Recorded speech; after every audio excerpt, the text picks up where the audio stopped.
Update. Am I the a-hole because I call my psycho ex's unrelated child my daughter? Original post. Buckle up. 15 years ago, I was 25 and was finishing my contract, and my then-girlfriend of 3 years, Natalie, was acting increasingly strange. I came back from a 2-month assignment and was prepared to break up with Natalie. She came by and gave me the good news. She was pregnant. I asked how far along she was. She said 5 weeks. So I broke it off with her and told her she needed to do better at math. She refused to break up and insisted the baby was mine. So I told her the following. 1. Paternity test. And 2. If the child was mine, we can talk about financial support and custody arrangements with lawyers. She refused both and told everyone we both knew that I was a deadbeat for knocking her up and leaving her. I told everyone I was on a 2-month assignment when she conceived, but a few insisted for the sake of decency, I house her and give her limited support. I consulted a lawyer about this mess, and the lawyer made it very, very clear that any overt support I give could be seen as me taking responsibility. So I told these friends that, and most dropped it. Except one guy who again insisted that charity couldn't be used as a legal cudgel like that. I told him if he believes that, he can house her. He agreed to drop it after that. Child was born and not even going to do the whole she didn't look like me because most babies are born with squished faces. And all I saw were the pics she sent me with messages like, Emma wants to know where daddy is and stuff. She still refused to take any paternity tests, but her constant showing up with that baby got to the point where I filed a restraining order. Fun fact, in my state, a permanent restraining order is not, in fact, permanent. It is 2 freaking years long. The only way to get it longer is if there was a violent crime associated. And apparently bugging someone with a baby that's not theirs is not a violent crime. So my life for the last 14 years was me renewing the restraining order every 2 years. Because once it clears, Natalie shows up again with my not child. I did eventually find a nice girl, got married, and now have a 9-year-old son, Henry. My wife Kim is well aware of Natalie and Emma. When a cycle begins again, I always say the same thing. 1. Paternity test. 2. Once paternity is proven, I will take custody and get financial support set up. Natalie always refuses and says both are insulting. Recently, the cycle started again, and this time Emma showed up first. She approached my son during a school event, a visit to the zoo, and said, "Hi, I'm your big sister Emma." Henry knows about stranger danger and ran away to a teacher. I had to have a very, very painful talk to the teachers and parents that were at the event about my relationship with Emma and Natalie, and how Emma was never my daughter. I even called her my daughter once or twice at a conversation. After the group disbanded, one of the mothers confronted me and said that while Natalie was in the wrong telling this poor child I was her father, calling her my daughter was mocking the situation. I kind of get where she's coming from, just I can't help this child. And the honest truth is playing light of the 2-year cycles is the closest I can get to finding peace in a situation. Now for the top comments before reading the update. You could get a court-ordered DNA test. Her claims are slanderous. You could take her to court to prove paternity. Natalie has long since stopped calling me out for being a deadbeat online. She prefers to show up in person, asking if I want to meet our daughter. The last time the cops confronted her about this, she claims that she only wanted me to act as a paternal father figure to her child. It really depends on the cops that show up. Wishing you best of luck. She seems unhinged. Absolutely this. Emma just so happened to be at the same zoo as Henry. At the exact same time, was able to recognize him on sight, and thought it was perfectly okay to strike up a conversation with him? I'd be screaming from the rooftops that mommy stalker is raising an otter stalker. Going after Opie is one messed up thing because he's an adult, but now mothers/daughters set their focus on a 9-year-old boy. Not a-hole. I can understand why someone would think that this is callous, but it's your business and you've every right to use humor to try to deal with it. Don't say that to Emma, considering that she believes your dad. That would be pretty rude. Now, the burning question. How did she find Henry while he was on a field trip? We suspect Natalie befriended a mom at the school and got a class schedule, then dropped Emma off at the zoo to be with her brother. Since we are unrelated, I have no idea what school Emma goes to, or who Natalie's friends are. We are being very reactive to the situation, but because there are children involved, my lawyer said that that's the best we can do, and any type of investigation into Natalie beyond where to send legal paperwork could make it seem like mutual contact and hurt any future restraining orders. Go to court and sue her to establish paternity. Instead of constantly having to renew the restraining order, you'll have it in writing that you're not the dad, and Emma is old enough to then know that her mom has been lying to her. Not the a-hole. At some point, it becomes draining, and a little girl is going to need some serious therapy after everything is said and done. Why don't you go to the courthouse and make her do one, so it can come to an end? Because Natalie does not consent to it, and she said she's not seeking any sort of court-ordered support, so the court just shrugs and says, get a protective order. Edit. To answer the repeated question, in my state, the mother has to start the petition for the father to be established and a test to start. There is no instance where a father can start the petition. There was a chance to do this when Emma was born, but the window was exactly 1 month, and I was much too focused on the restraining order, not thinking the paternity angle would bite me in the butt.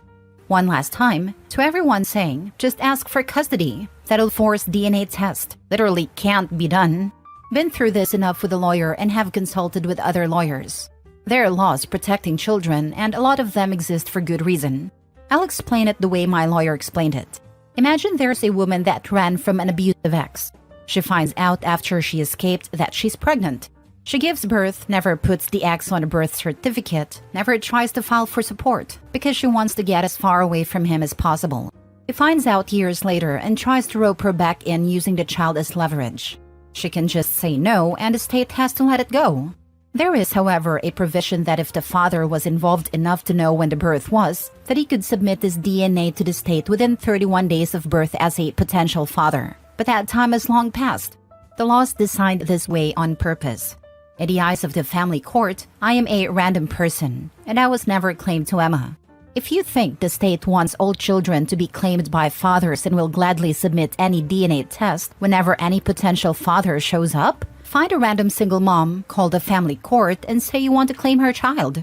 I am tired of everyone acting like all I need to do is fill out one sheet of paper and this nightmare would end.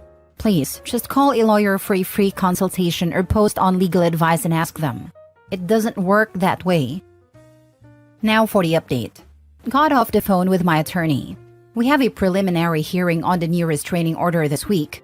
We will most likely be issued a temporary restraining order, and then after that, another hearing for the permanent restraining order. CPS is investigating Natalie and Emma's living situation. The teacher's report held a lot of weight, and my lawyer thinks that this might actually be a way to end the madness now. In family court, for minors, there exists something that's like a temporary, court-appointed guardian. I think the term is guardian ad litem, who is only a guardian for legal purposes and procedures and decisions of such, including for medical. If the family court appoints such for Emma, we can ask this temporary guardian for the DNA test. Get this put to ground. The madness might actually have an ending in sight. Adding here, I feel like I need to explain the relationship I had with Natalie all those years ago. When I got back from my 2-month assignment, I was already dead set on breaking up with her. Her, "oh wait, I'm pregnant," was never going to make me marry her. In fact, I doubted she was pregnant for several weeks. The last year of our relationship, several red flags appeared in her behavior, ranging from demanding I check in with her while at work, only hang out with friends with her present, extreme bouts of jealousy if I ever seemed too friendly with women, including waitresses. I was in a line of work that demanded me being away for long stints, which she hated, but also kept me out of her reach for long periods of time. I think it was halfway through that last year I realized that when I was away, I did not miss her. In fact, I was relieved to plop into a cot and fall asleep after long hours of work without thinking about her. When the pregnancy turned out to be real, I made it clear that with a paternity test, I would pay support, split custody, and be a co-parent. And nothing more. She wanted me to be her husband, no questions asked. No test, just pure blind faith and devotion to her and the child. The test she insisted was insulting. There was never going to be a relationship, and there was no relationship to salvage with Natalie. On the advice of the first attorney I hired, the deal was no test, no contact. That poor girl, she'll grow up either believing OP to be a deadbeat dad, or she'll grow up knowing the truth and knowing that her mom is trying to game the system and get money from a guy that is not the father of her child. Either way, she's going to have a lot of stuff to work out in therapy one day. Frankly, I can't believe OP does not have any legal recourse to force a paternity test. You'd think there'd be one judge who was so annoyed with the constant restraining orders that he would have ordered a paternity test to rid the court system of this BS. Also, that mom probably has a serious mental health struggle. She's kept this going for 15 years. She only has to win a concession once to get child support garnished and start getting his wages garnished. That's why she's doing it. She thinks she'll get a payout for back child support and other benefits of his military pay and pension, insurance, etc. I'm surprised you can't sue her for harassment or potential defamation. Sounds like she's now putting your actual child at risk as well as escalating overall. Hopefully she doesn't start resorting to more dangerous tactics, but you may want to look into further protections if possible.